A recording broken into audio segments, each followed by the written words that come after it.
that all wars were about, oil and corporations. They are, but they're all religious-based too. So they're all about religion and oil and corporations. Could be, and sure. occasionally getting rid of the Nazis. Yeah. So my point is, well, the Nazis can be over many things. The Nazis was religious too. Look what they did to the Jews. So that brought religion in. Vietnam was religious because Diem, our puppet president, and our country brought 100 Christian Vietnamese down to the south to be the government. Well, the southern Vietnamese didn't like these religious characters from up north, so they then became the Viet Cong. So all wars, pretty much in my lifetime, have had some religious basis, but certainly big business gets in there because wars are very profitable to certain big businesses. And of course, big business needs to be in the Middle East so that we can get the oil out of the Middle East, so we can get the lithium out of Afghanistan.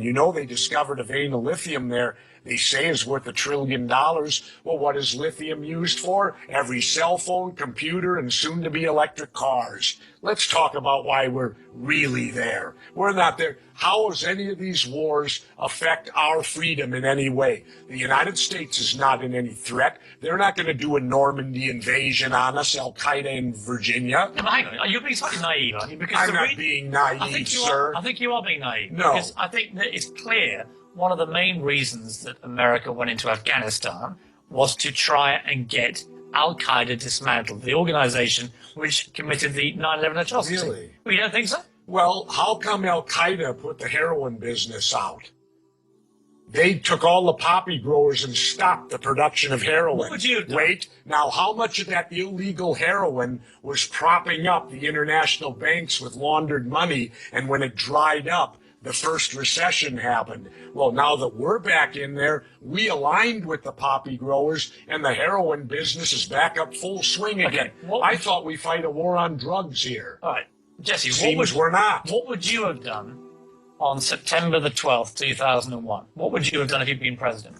What would I have done? Yeah. I would have done a legitimate investigation to find out what exactly happened on 9/11. How did they know who did this so quickly like they did Lee Harvey Oswald?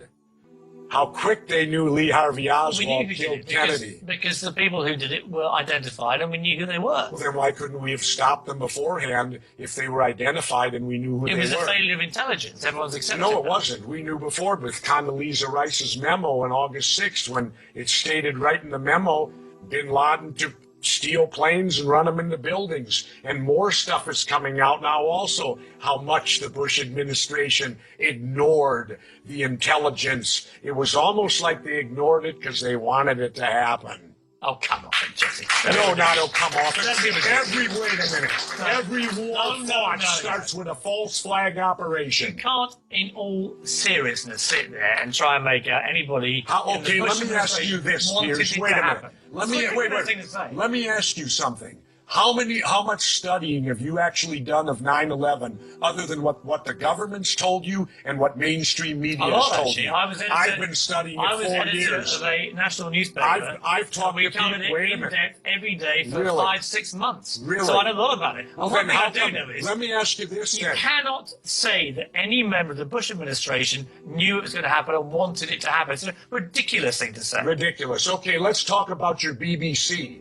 I have a tape of a BBC reporter broadcasting directly back to England talking about a third building has collapsed. World Trade Center Building 7 talks for 7 minutes.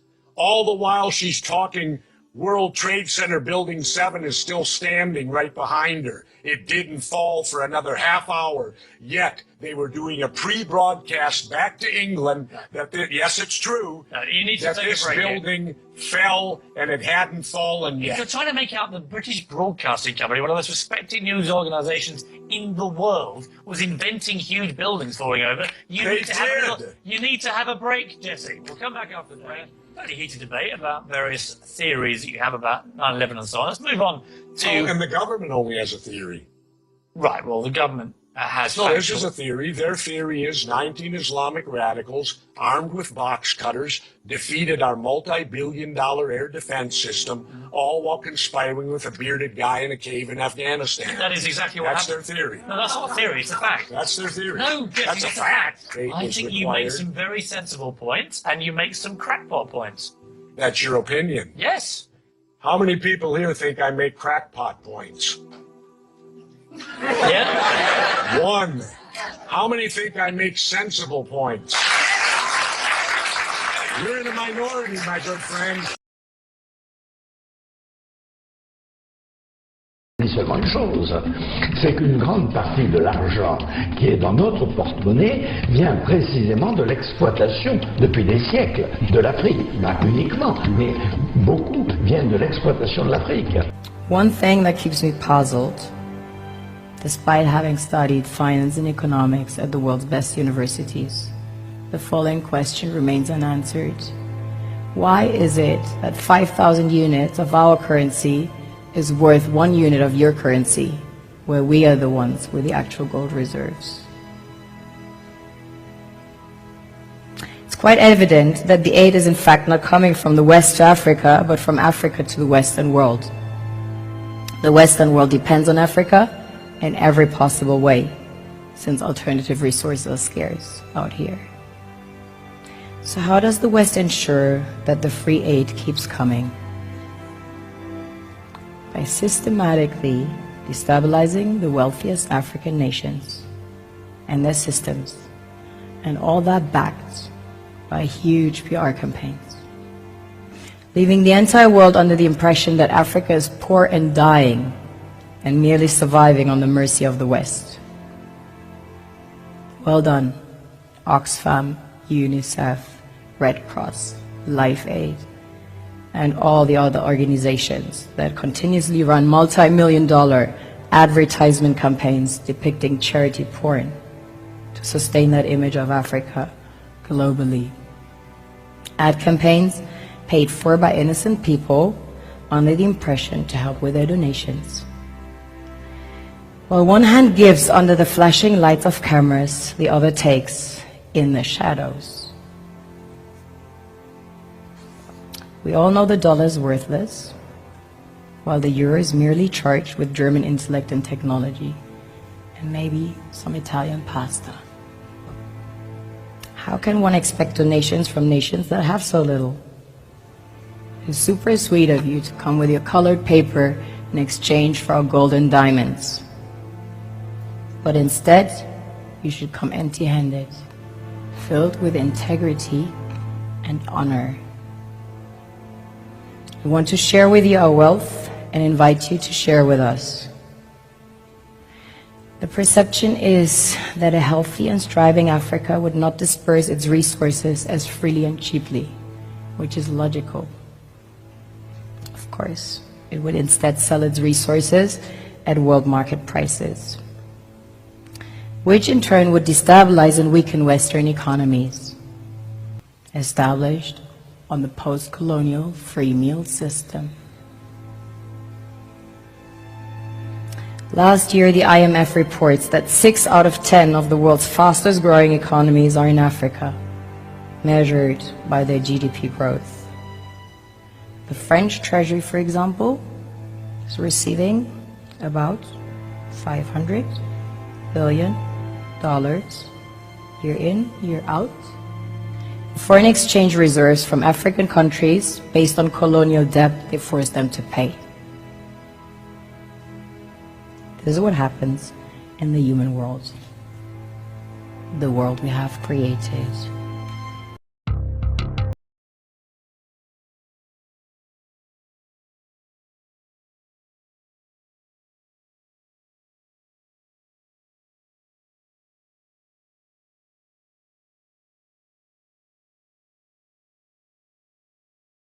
הערב אנחנו מפרסמים גם את הפרשה המאוד מטרידה הזו. מסתבר שבימים האחרונים יותר מ100 נשים פליטות אוקראיניות שהגיעו לכאן מתארות סיפור דומה.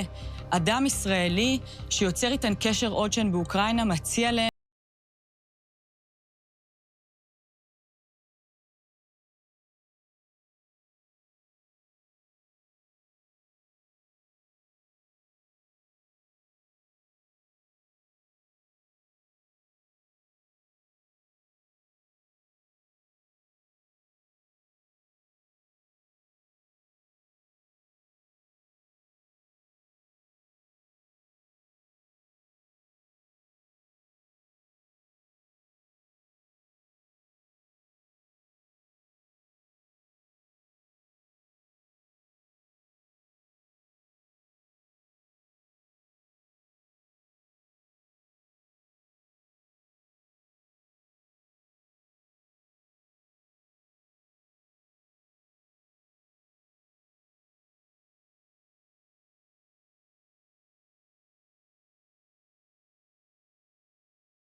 أول ما تواجه السيدة الأوكرانية من عقبات فراق الزوج أو الأخ أو الأب.